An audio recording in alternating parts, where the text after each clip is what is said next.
It's time for your Low Country Real Estate Market Update. It's the Brian Beatty Real Estate Show. Brian is one of the top 1% real estate agents in Charleston. Find him online at listingsincharleston.com. That's listingsincharleston.com. Or call him at 843-345-1273. Now, broadcasting from the WTMA studios, here's your host, Brian Beatty.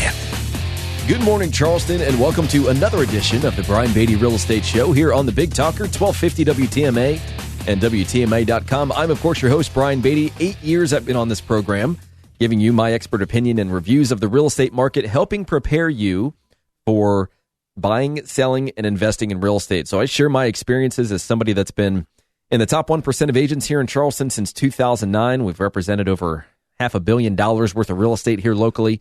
And so I help you guys better understand what's going on in the world of real estate, what's happening in the market, what do you need to know to prepare to buy, sell, or invest in real estate. So this week I want to talk about a few different things. I want to know, I want you to know if a home isn't selling, even in a market like this, even in a market where there's very low inventory, there's very high buyer demand, prices are going up, it should be relatively easy to sell a house because it's a seller's market, but some homes are still not selling. I want to talk about why. I want to talk about how we address some of those things and how when I go into a meeting where someone's had their home on the market, let's say for 6 months or a year, and it hasn't sold, what are the things we look at? What are the things we need to adjust? What are some of the things that we do differently that cause homes to sell? So I want to talk about that first. A little later on in the program, I want to talk about alternative financing options. Obviously, interest rates are incredibly low right now.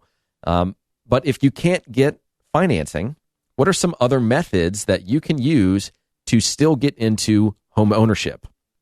So we're going to talk about that and a few other things along the way. I also want to talk about the process. Once you find a house that you really like, what happens there?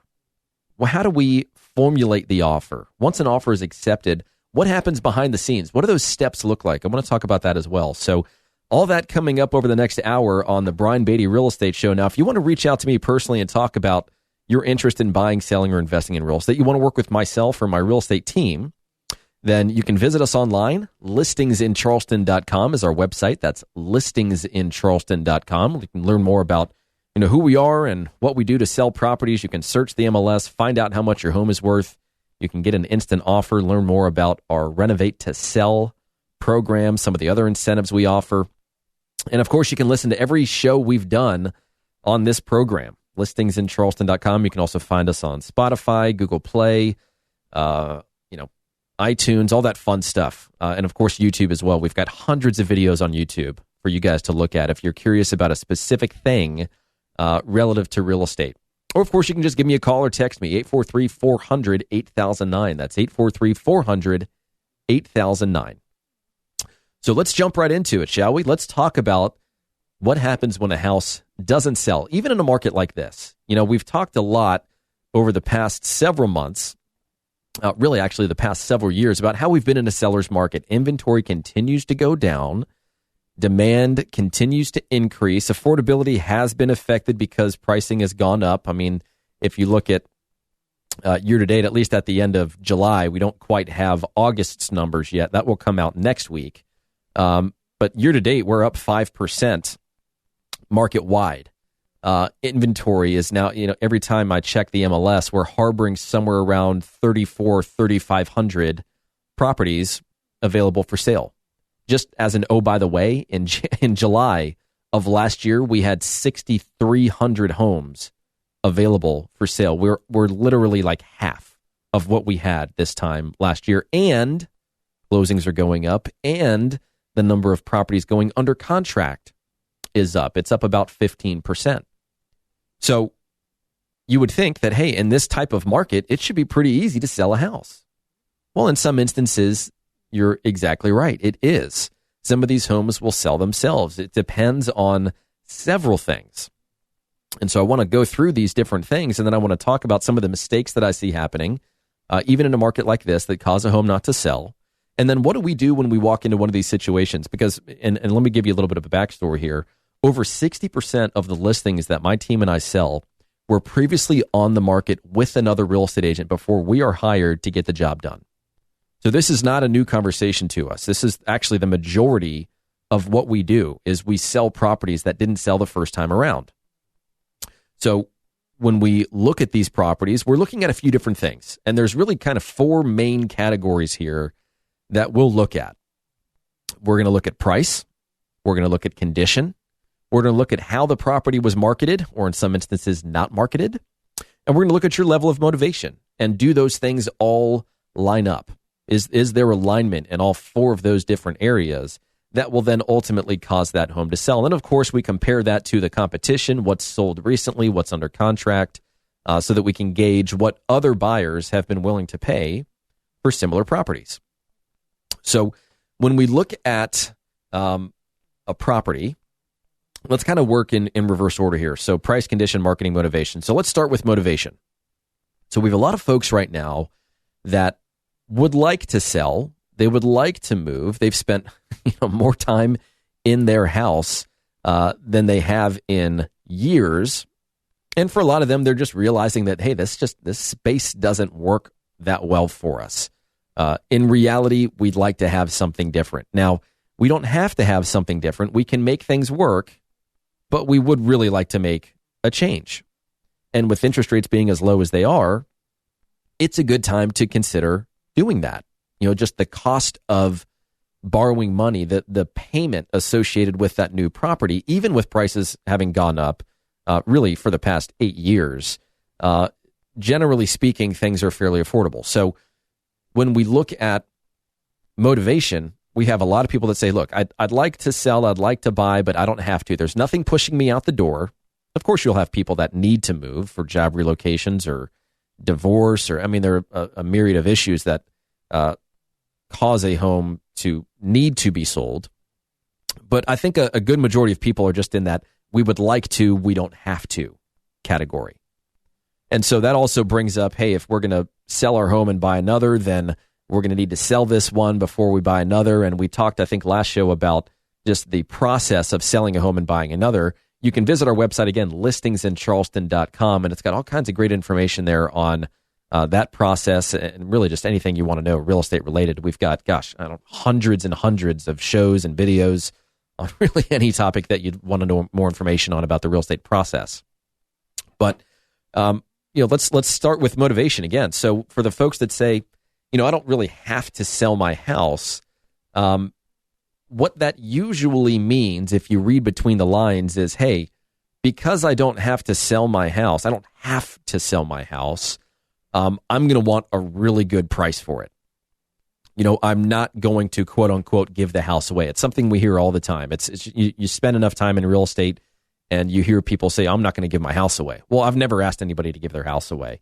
Nor have I suggested a price that I thought was ridiculously low where I knew we could sell the house for more money. That's my job, is to help you get the most money for your house and really to accomplish your goals.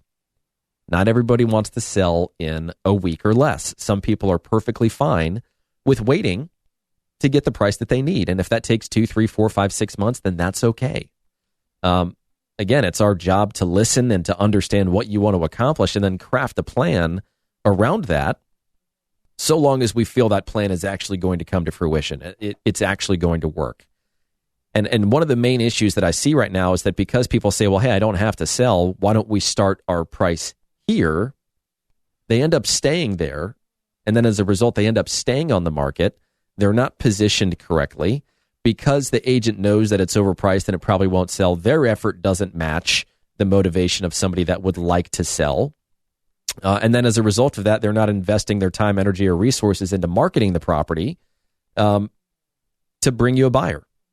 They're really just kind of, and this is what so many agents do. And at times on this show, I will be very blunt with you about how real estate agents operate, because I think people appreciate being able to peek behind the curtain of the real estate industry. And that's my job. That's my role here, is to help you understand this process in the market and how real estate agents think and operate, so that you know what to do and so that you're well positioned and informed to have the best experience possible when you buy, sell, or invest in real estate. And I'm just here to tell you that there are plenty of agents out there that have the mentality that a sign in the yard is better than a sign in their car, meaning it doesn't matter what price you say. They want the listing.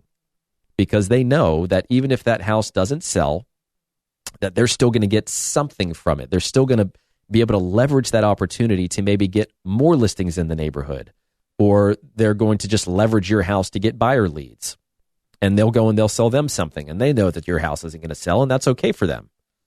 So you need to be really aware of that strategy, and in your talks with that agent, ask some pointed questions that uncover those types of agents. Like as an example, when like a seller would say to me, hey, I want to list my house for $500,000 and I know it's going to sell for $425,000, I'm going to show them the numbers. This whole process of agents walking into a house and then just kind of shooting from the hip with a price usually leads to disaster, or leads to you having to reduce your price, hopefully just once, but sometimes multiple times, in order to actually get the property sold. And so what you want to try and avoid as a seller is this process of multiple price reductions, which for a lot of buyers will trigger, well, hey, why don't I just wait a few more weeks? They're going to reduce the price again. I don't have to buy, just like you don't have to sell. So let's see how low this thing is going to go. There's blood in the water and you've got sharks circling.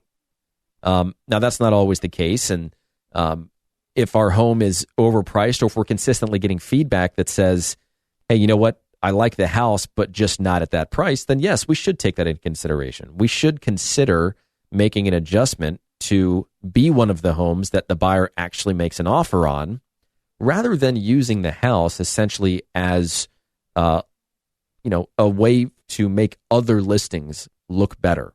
Like, you want to be in the top 3 when buyers look at properties, because usually buyers are going to look at 6, 10, sometimes 20, 30, 50, 100 homes. My God, the buyers out there that look at 50 plus homes, either the agent isn't listening to what the buyer wants, or the buyer doesn't know what they want, because that's a lot of homes to look at.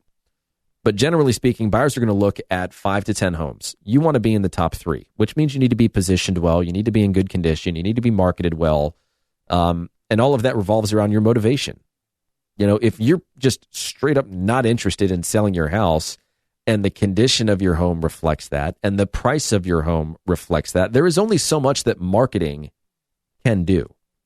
If I'm selling a car and, I don't clean it, and I do very limited, work to it to make it look attractive to people, versus them going to a dealership where everything is nice and detailed and ready to go, and I'm overpriced, what's the likelihood of somebody really being interested in my car?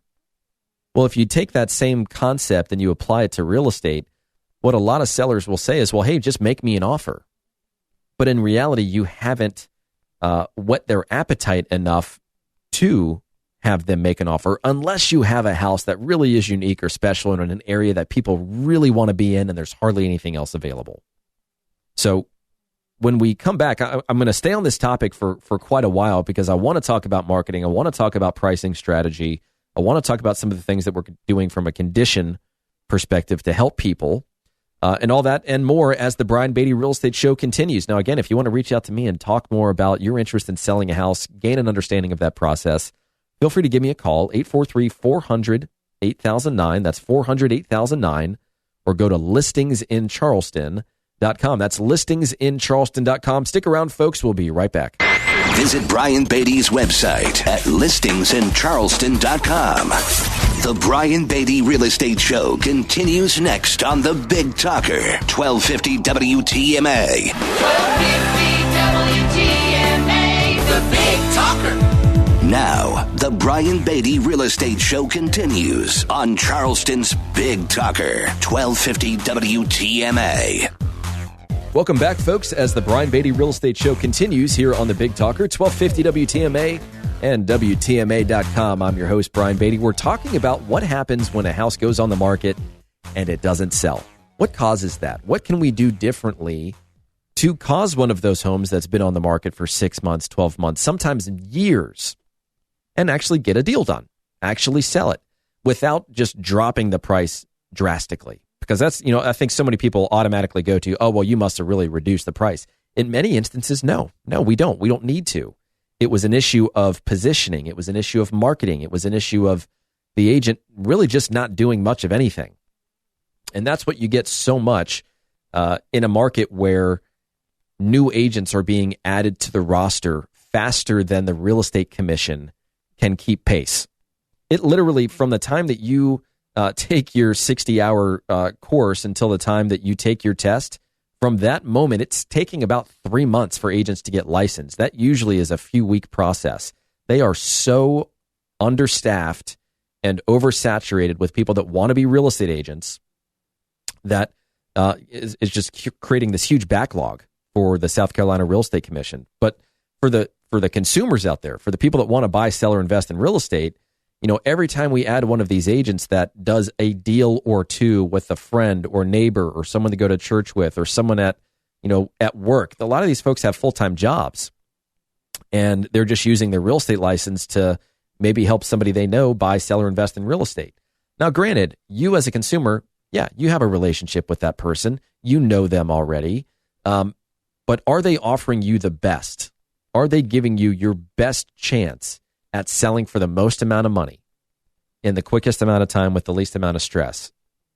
I would say in many instances, and again, this is just me being blunt, but that's just how I roll. If you've been listening to me over the past 8 years, you know that I don't really pull many punches.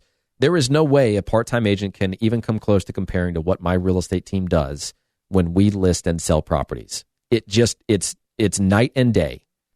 Agents that, we have a $50,000 marketing budget every month. I mean, there's a lot that goes into what we do to market our properties for sale. And so when I see these properties that hit the market, and you can just tell that they're overpriced, and you can tell that they skimped on photography, and it's just not positioned that well, then it's going to be one of those homes that's going to sit around, or it's going to be one of those homes where the buyer looks at it and they say, okay, well, maybe here's my opportunity to try and get a better deal.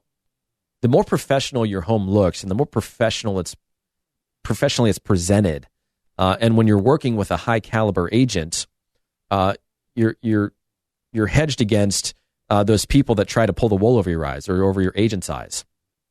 And I'm just here to tell you that I see it all the time. When I get an offer on a property, and this, I'm just going to get on a soapbox really quickly, and then I promise we'll get back to this. But I am willing to bet, if I were to actually do the math on this, that 7 out of 10 offers that I receive on our listings are just straight up emails that are sent to me with a contract that says, please see attached and confirm receipt. Nothing has gone into presenting the offer. No call has been made to understand what the seller wants. What's more important to them? Do they want a quick closing? Are they okay with an extended closing? All these little questions that agents can ask of the other agents can help them informing an offer and a scenario that works well for both parties. I'm just here to say that the majority of the time, that just doesn't happen. And thank God I check my email regularly, because every once in a while there's an offer in there. I'm like, oh, look at that. Someone wants to make an offer on one of my listings. That's neat. I wonder what's going on there. No pre-approval letters attached. The offer is written with mistakes in the contract. I mean, it's kind of a problem, if I'm being honest. But I also look at that as an opportunity. I then know that, okay, this agent is somebody that that should be a little more malleable than the really well-experienced agents out there. I see that as an opportunity to get what we want, because that's my job as an agent that represents a seller or a buyer. It's my job to get the best deal possible for my client. And I don't owe that other agent anything other than professionalism, ethical conduct, and legal interaction. I'm certainly not there to help them do better at their job. Now, after the sale, if they want to talk more about that, I'm happy to help. And I do that a lot in this industry. And folks know that. But while we're negotiating, it's us versus them, period. And that's how the clients want it. So, off my soapbox now, back into this conversation on what causes a home not to sell. Price, condition, marketing, motivation. We talked about motivation. Pricing, I'll tell you this. We have sold, and I'd mentioned this in the last segment, over 60% of what we sell was previously on the market with another agent before we came in, took over, and got the property sold. And so, I've got a few examples. There's a home in West Ashley. It's a $500,000 house. It was listed for a year. We took over. We sold it in 3 weeks. that property started about 20% higher than the price that we selected and sold it for. It was just overpriced. And on top of that, the marketing wasn't there. The interaction between the client and the agent was very minimal. That's one of the big issues in our industry right now. Not right now, excuse me. Since the beginning of time is communication.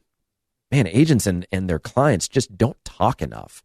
And when they do talk, agents, if they know that they're not doing everything they can for their client, they're going to try and sugarcoat things. They're going to beat around the bush. I prefer to have conversations head on with people. And I tell them that on the onset, hey, I'm the type of agent that's going to tell you like it is, because I want you to be informed. I want you to understand what's about to happen before it happens. I want you to get a glimpse into my mind as somebody that's been doing this for 15 years and has sold, over $500 million worth of real estate. I'm going to guide you towards success here, but I'm not going to do it in such a way that, I'm going to do it any other way than just the direct straight line to success. I don't need to beat around the bush with my clients, and they appreciate that. So when it comes to pricing, I like to get what we call belly to belly, right? Obviously, with COVID, it's not like I'm hovering over somebody's shoulder as we're showing them the comps, but I like to sit down with people, and I'd like for them to see what I see when I analyze a property's value. I want to show them the comps. I want to show them the adjustments that I make, rather than, so many agents will just take a few properties in a neighborhood. They'll average out the price per square foot, and they say, okay, well, yeah, the average price per square foot in this area is, $200 a square foot, or whatever it is. So we need to be right around there. I mean, that's a way of doing it, but it's a really lazy way of doing it. What you should be doing is looking at each individual property and comparing the characteristics of the subject property, the house you're about to sell, with all the other properties. If you have a 3-car garage and they have a 2-car garage, that's worth something. If your home is elevated and everything else is on a crawl space, that's worth something. If you've got a larger lot, if you've got lot features, if you've got more upgrades, better condition. I mean, all these things need to be taken into consideration, and they have fairly specific monetary values that you really gain an understanding of as you start doing this more and more. I mean, I've probably analyzed, well over 10,000 homes. I know value. And so I want them to get a glimpse into why I believe that home is worth that amount of money. Now, ultimately, the price is up to the seller. And if they want to try and sell it for a higher price, it's not necessarily my job to say, no, that's not going to happen. My job is to say, here's what that's going to look like. If you want to get this price, these are some of the things that we're going to need to take into consideration, which then takes us to condition. And we had another house that it was listed for 3 years with 3 different agents. We sold it in a month for full price. That was an issue of marketing and positioning.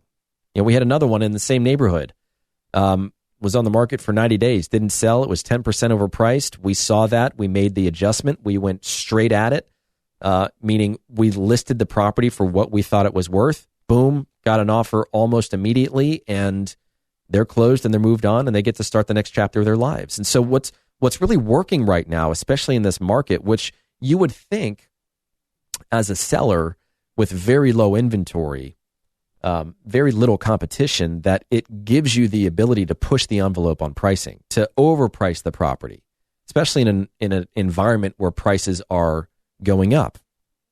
Well, you've got the dynamics of the local real estate market, supply, demand, price, those things. But then you have the overarching economics of housing. Are people confident that they're going to be making the same or more money in the future? Are they comfortable with having a job 6 months from now? All these things get taken into consideration, which then impacts the price that they're willing to pay. There's what they can afford, and then there's what they're willing to pay. Just like for your home, there's what the market says the home is worth, or what the home appraises for, and what the buyer is willing to pay, and of course, what you're willing to sell it for. And so when we talk about pricing, the thing that's working really well right now is just getting that price really close to what that home is going to sell for. That's what creates the immediate sale. That's what creates multiple offers, and that's usually what creates you selling your home for the best possible price, because you have competition. really what you want that buyer to think and feel when they see your house post online for the first time is, okay, I got to go and see that property. It looks awesome. And if I don't, that home's going to sell. Or when they walk through the house, hey, let's talk about making an offer, because if we don't, someone else will. And I like to use little tricks, things that I've learned over time. And I'll tell you, when we talk about creating urgency among buyers, this is a little marketing tactic. There is nothing more, the thing that creates the most urgency that I have found is stacking showings right on top of one another. So let's say that buyer number one goes and they see a house from 11 to 11:30. And then there's another buyer from 11:30 to 12. And then there's another buyer from 12 to 12:30. Well, think about the buyer that's right in the middle. If they pull up to a house and they see that that home is being shown by somebody and they have to wait to get in the door, well, that creates a little urgency. But what creates even more urgency is when they're almost done with their showing and they see that someone else is waiting right behind them. They're going to say, wow, this house is popular. We need to make some serious decisions and quickly, because obviously if we don't, somebody else will. Now, it might not be that the home is priced incredibly well and it's in perfect condition and, the marketing is there depending upon the agent that you choose. But if you can do that, if you can create an environment and a feeling that elicits urgency, that's a good thing. Now, when we come back, I'm going to talk a little bit about condition. We're going to talk more about what causes a home not to sell, what we can do differently. But then I also want to talk about some alternative financing options. And then what happens once you make an offer on a property? What kind of games are the agents going to play? What are buyers and sellers usually going to do? How do they react? And then what happens from the time that an offer is accepted until the time that it closes? So stick around. This is the Brian Beatty Real Estate Show on the Big Talker, 1250 WTMA and WTMA.com. And remember, if you want to reach out to me and talk more about what we do to help sell properties, my number is 843-400-8009. That's 843-400-8009. Or go to listingsincharleston.com. That's listingsincharleston.com. Stick around, folks. We'll be right back. Hear the Brian Beatty Real Estate Show every Saturday morning at 9 and each Sunday morning at 10 on 1250 WTMA and WTMA.com. 1250 WTMA. Expert news and views on the Lowcountry real estate scene. The Brian Beatty Real Estate Show on 1250 WTMA. Welcome back, folks, as the Brian Beatty Real Estate Show continues here on the Big Talker, 1250 WTMA and WTMA.com. I always like to take a little time and just say thank you to those of you that listen to this program and rely on the information within it to help you better understand the real estate market, the real estate process. And of course, I appreciate those that reach out to me that will allow me to earn their business. So I'd like to say thank you for that. It's been a great source of business for us, but it's also been just a great way to help people. And so we'll get a lot of calls from this show from folks that they just need some help. They need a better understanding of a process. Maybe they need a contact. They need somebody that can help them put up a fence or fix their HVAC or put on a roof or remodel their house. So happy to help in any way we can. My number is 843-400-8009. That's 843-400-8009. Or visit us online at listingsincharleston.com. That's listingsincharleston.com. A lot of great information on that website. Every version of this show, which is also on iTunes and Spotify and Google Play, and I'm sure a few more that I'm not thinking of. And then just some great resources for you to help better shape your understanding of the real estate market. Search the MLS, learn more about my team, find out what your home is worth, get an instant offer, all that great stuff. Listingsincharleston.com. So let me finish my thought on, even in a market like this, a great seller's market, there are still plenty of homes that are not selling. So why is that? So we've talked about price. We've talked about motivation. Condition and marketing are really the two things that are left here. As it relates to marketing, I'll tell you that if a home is priced well, then from most agents' perspectives, all they really need to do is stick that sign in the front yard, put a lockbox on the front door, put it in the MLS. And once it goes in the MLS, the MLS is like the center of the wheel. As soon as it goes in the MLS, then it syndicates to thousands of websites, every single real estate agent's personal website, every single real estate brokerage's website, Zillow, Trulia, Realtor.com, Homes.com, Redfin, you name it. all these websites pick up that information directly from the MLS. Now, there are some steps that can be taken past that to increase online views and then ultimately the likelihood of that agent actually being the one that has the conversation with the interested buyer. Like, as an example, next time you go on Zillow, I want you to look at something. I want you to look at a property and then let's just, do what a typical buyer does. They look at the photos, they read the description, maybe they look at some information on schools or taxes or pricing history, like all these websites have. And then it comes time for the agent, or it comes time for the buyer to say, hey, you know what? I'm interested. I want to talk to an agent. The reason why Zillow makes over $1 billion a year is because they have multiple agents for you to choose from.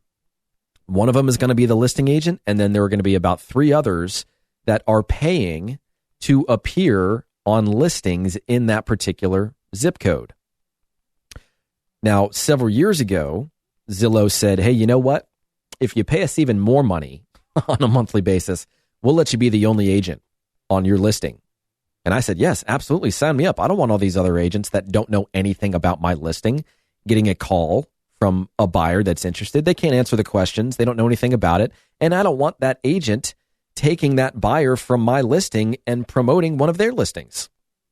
Well, the problem is about 99% of the listings that are out there are what we call public listings. They have multiple agents attached to the listing. So the agent basically has a 1 in 4 shot of actually talking to the interested buyer about the property.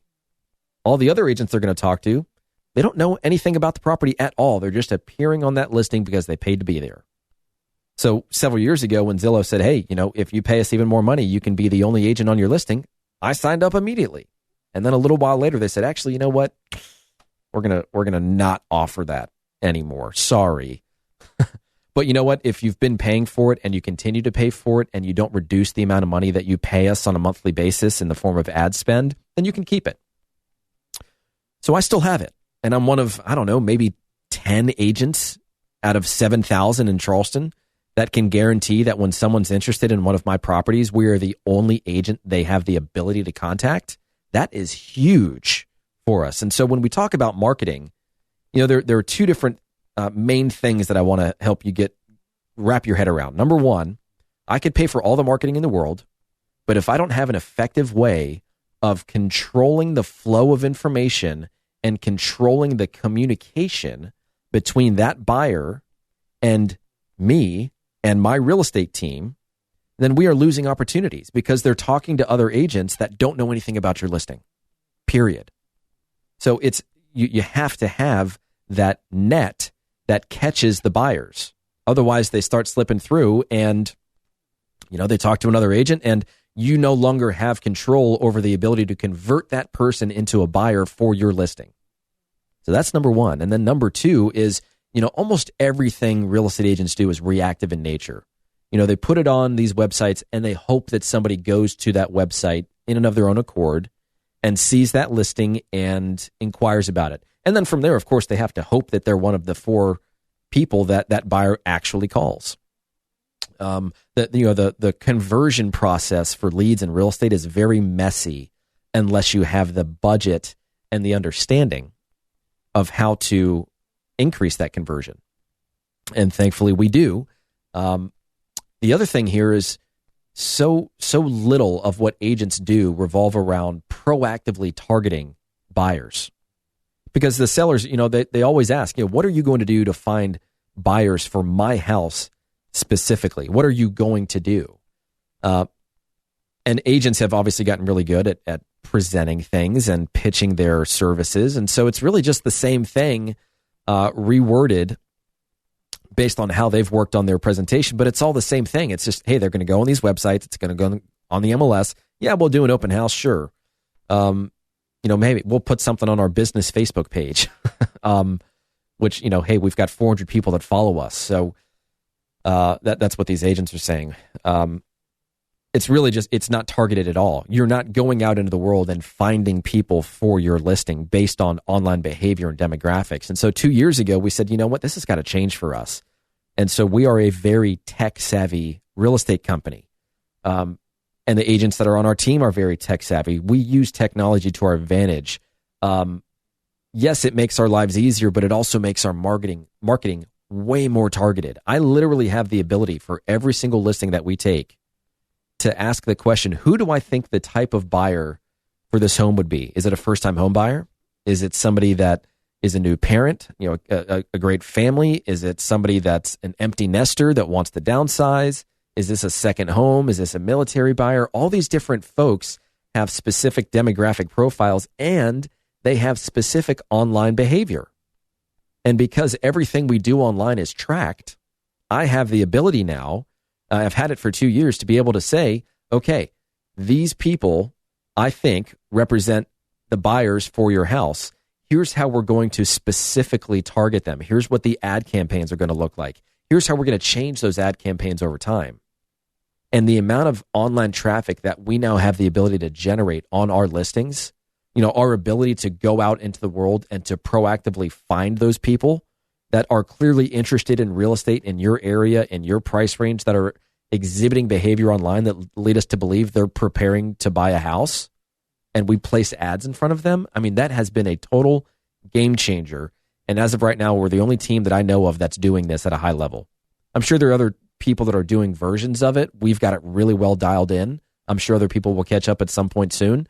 But for now, I feel like we're crushing it in this space, and it has been incredibly impactful on our ability to sell real estate, on our ability to proactively target people rather than hope they come to us. We're going to them.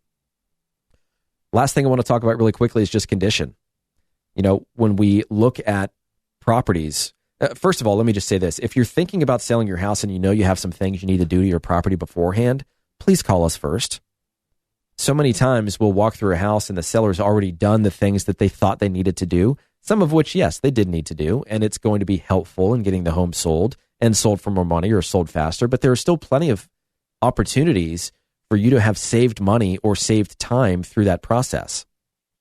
There are some things that you might not need to do and still be able to sell it for a high price in a reasonable amount of time. There are some folks that we do this almost every day. We should have contractors on payroll at this point because the amount of business that we send them is staggering. We've got contractors working on our stuff on almost a daily basis. So we know who the right people are to call. We know that the people that we're going to put you in touch with to help you fix up your house are the best priced, that offer great service. The quality of the craftsmanship is there. You don't have to go through that process because contractors are a dime a dozen, just like agents are. And you don't want to have to go through one of those bad experiences. We go through the bad experiences for you so that we know who to refer. And I'll tell you that I do a lot of, investing and flipping and work on properties. I've spent millions of dollars of my own money renovating property. And that's when I go and I test new contractors, by the way, so that when they do a good job, I can refer them to our clients. And if they do a bad job, they'll never see one of my clients ever. So obviously, contractors, you're on notice. If I call you for some work, do a good job. And you'll get a lot of business from us, or you'll not get any business from us. So when it comes to condition, we do have a renovate to sell program. So if you want to just do some minor repairs to your house, that's one thing. We look at your budget. We determine what the best use of that money is to create the highest return on investment to sell your home for the most money. But some people say, look, my home is outdated. It needs a new bathroom, flooring, paint, kitchen, roof, HVAC, all these different things and combinations of them. We can help you by managing that project for you. We can put you in touch with the people that can help you with the renovations, and we can help you borrow the money if you don't have the budget yourself, so that when we analyze everything and we say, okay, well, if you want to essentially flip your own house, if you want to invest, say, let's just call it $30,000 into your house, that should result in $40,000 or $50,000 when it comes time to sell. You should be profiting from that, and maybe even more than that.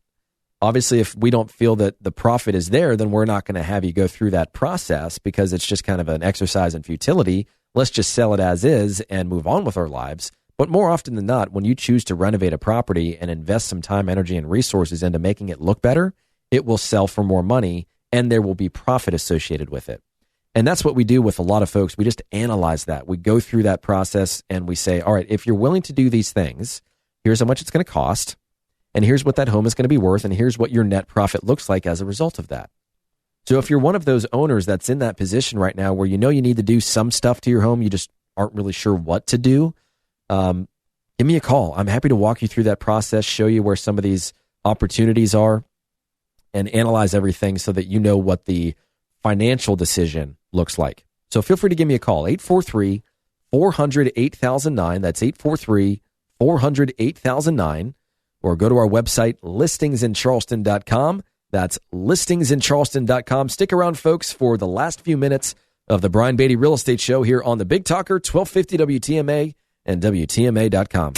More stimulating talk on real estate matters with Brian Beatty next on 1250 WTMA. 1250 WTMA. Now, here's more of the Brian Beatty Real Estate Show on the Big Talker, 1250 WTMA. Welcome back, folks, to the last few minutes of the Brian Beatty Real Estate Show here on the Big Talker, 1250 WTMA and WTMA.com. Change of plans. I know that I had teased earlier in this program about talking about alternative financing, seller financing, rent to own, and then the process of, once you make an offer, what does that look like? What sort of games do the agents play behind the scenes to maybe prolong things, try and get you to pay more money for it? And then what happens contract to close? And the reality is I've only got a few minutes left, so I don't want to shortchange that. And instead, what I want to talk about really over the next 3 minutes is just what are some of the qualities that you should be looking for in a real estate agent right now? Who are the agents out there that are really doing well for their clients? What are some of the things that they're doing behind the scenes that lead to success? And obviously you deserve the best when it comes time for you to buy, sell, or invest in real estate. And I know that everybody in real estate everybody has a friend in real estate, which makes it tough because you have to make the decision of do I work with a friend or a colleague, somebody I go to church with, my uncle's best friend, like all these different scenarios, but you have a pre-existing relationship with these people.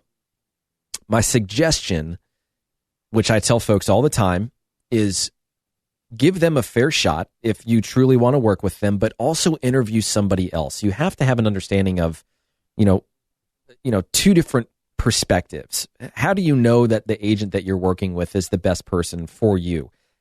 Really what I'm saying here is apply business sense to that decision. Make sure that you know what a really high quality real estate agent can do for you. And then from there, it's always your choice, but at least now you know that if you choose to go with the friend that's less experienced, that has less tools and systems and, just less manpower to help you find the home or sell your home, then that's totally your call. And obviously you need to consider what happens if things don't work out.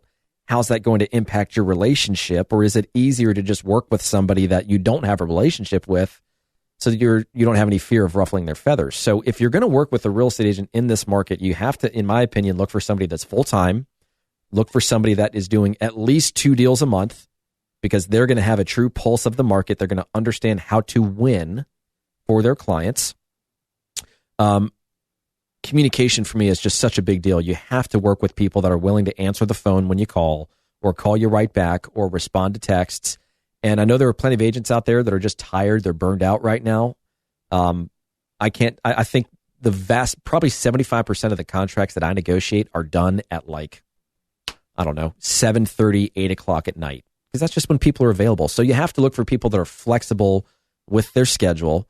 Yes, of course, they need to have the experience and then the tools and the resources to find you properties that other agents aren't willing to spend the time and energy or just don't have the resources to find. A lot of the deals that we're doing right now, we are proactively going out into the market and we're finding people that want to sell their home and they're not currently listed. I mean, that's one of the benefits of working with a high caliber real estate agent is that we have these big databases of people that we've talked to that want to sell at some point in the future, that want to buy at some point in the future. And we're just matching them up. It's easy to go on the MLS or search on Zillow and find those deals, but you want the agent that's going to go above and beyond, which I think is the big key. Agents that go above and beyond. So if we can help you with that, give us a call, 843-400-8009, or visit us online at listingsincharleston.com. You guys have a great weekend. Thanks for listening to the Brian Beatty Real Estate Show on the Big Talker 1250 WTMA.